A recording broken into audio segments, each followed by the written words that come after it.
treasures of the earth. There's no way to measure what you're worth.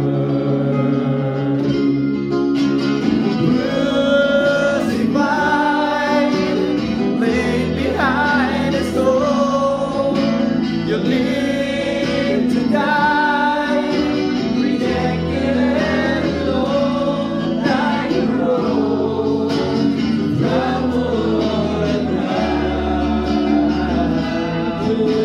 fall. Tell me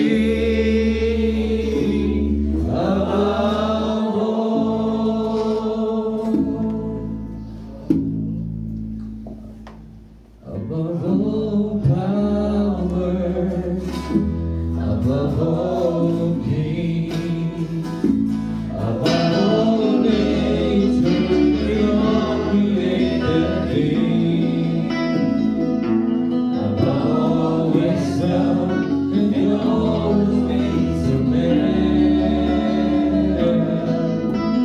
You were here before the world began. Above all kingdoms, above all thrones, above all wonders the world has ever known, above all wealth and treasures of the earth, there's no way to measure what you were.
Kanina po, when the word I heard,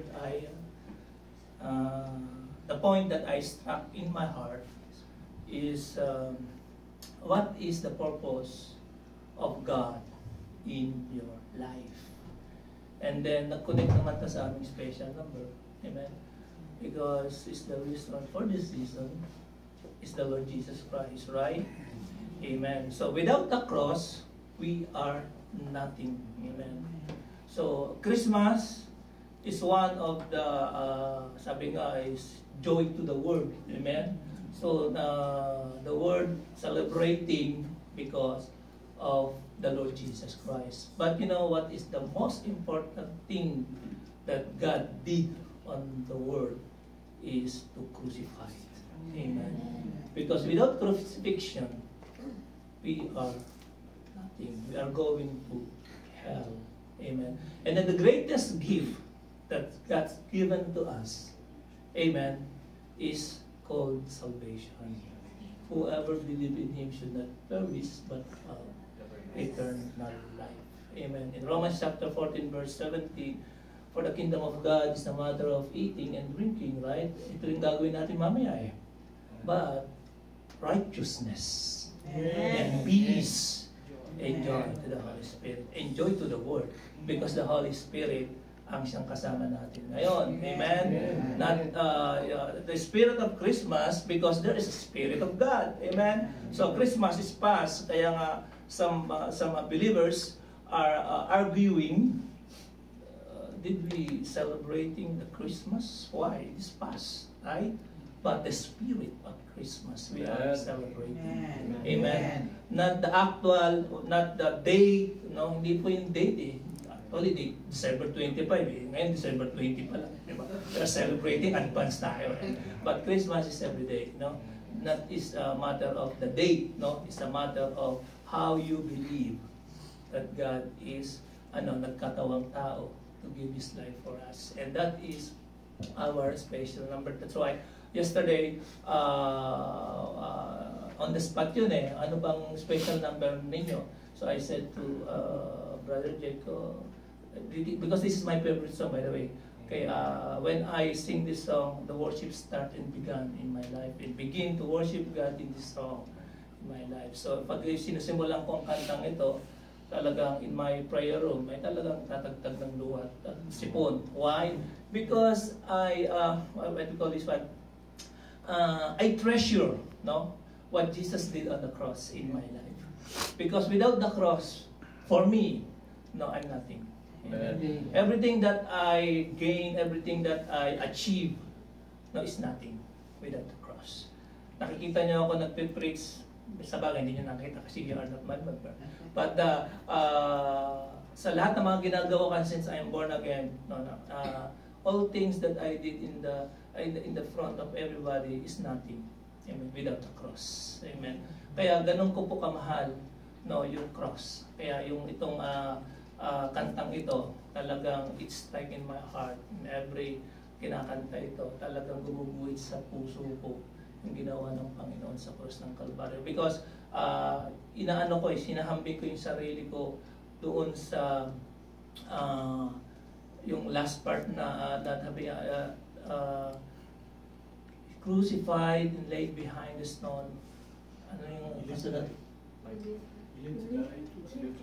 Live to die, rejected, alone. Yun, this is my part. Like a rose trampled on the ground, you took the fall and thought of me above all. Ano pong ibig sabihin sa akin ito? Ibig pong sabihin sa akin ito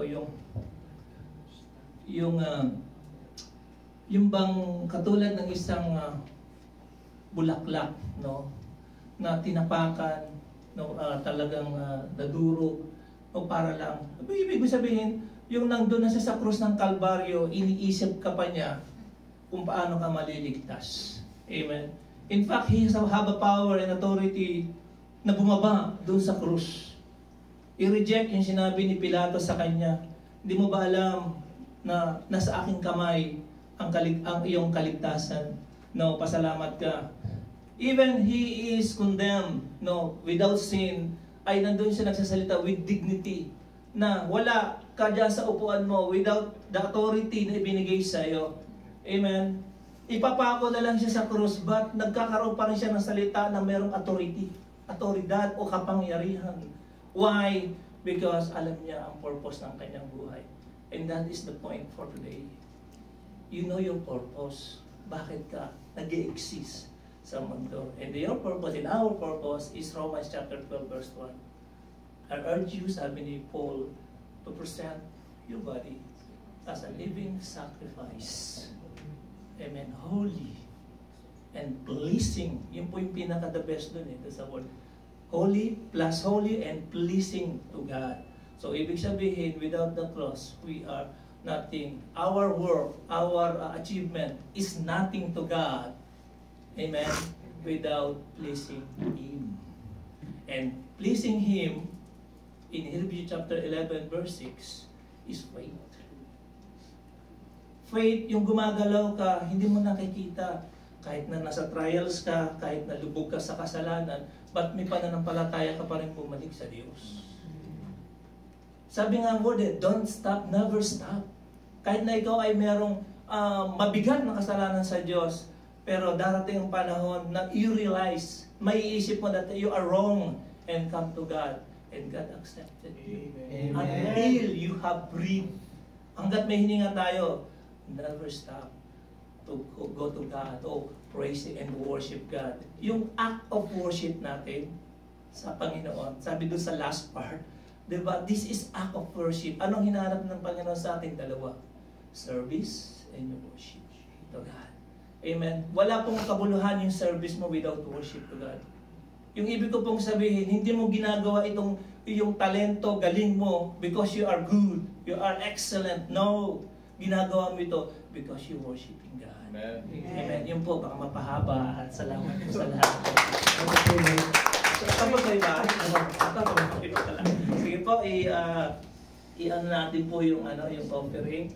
And before anything else, baka hindi masama. Ito God. Sige po, itaas po natin ating mga kamay. Heavenly Father, we thank you, Lord. We bless your holy name, God. Thank you, God, for this wonderful moment that we give, Lord God, to your glory, O God. Sa bawat Panginoon, binigay po natin is a little amount, Lord God. Hallelujah. Subalit ito'y pasasalamat namin sa iyong kabutihan sa aming buhay, Panginoon. Thank you for the life, Lord. Thank you for the air that we breathe, Lord God. And this giving, Panginoon, binibigay namin, Panginoon, for your glory. Nagmula sa bawat puso namin, Panginoon, O God. Hallelujah. You are not looking for the amount, O God, but looking, O God, to the heart that we have, Lord God, in giving. This is a part of our worship, Panginoon. Every time we give, Lord, Father, Lord, hayaan mo ang bawat puso namin ay patuloy mong siya sa atin, that every time, Lord God, we give, there's a joy, there's a peace, Lord God. Hallelujah, na nagmumula, Panginoon, in your Holy Spirit, O God, sa aming mga buhay. Lord, we give because we love you, O God, in Jesus' mighty name. Lord, bless this offering, Lord God, hallelujah, at sa bawat mga gagamitan, Panginoon, ito, will give glory to your name, O God. Even, Lord God, the holder, the finance head, Lord, ay patuloy mong pagpalain, bigyan ng karunungan, Lord God, upang maisaayos ang bawat mga nalikom na ito. Pagpalain mo rin po, Panginoon, bless your people, Lord God, na naroon, Panginoon, generosity in their giving, Father, in the name of Jesus. Lord, we thank you, we bless your name, O God. Sa iyo po, malagang papuri pasalamat sa pangalan ng Panginoong Jesus. Amen.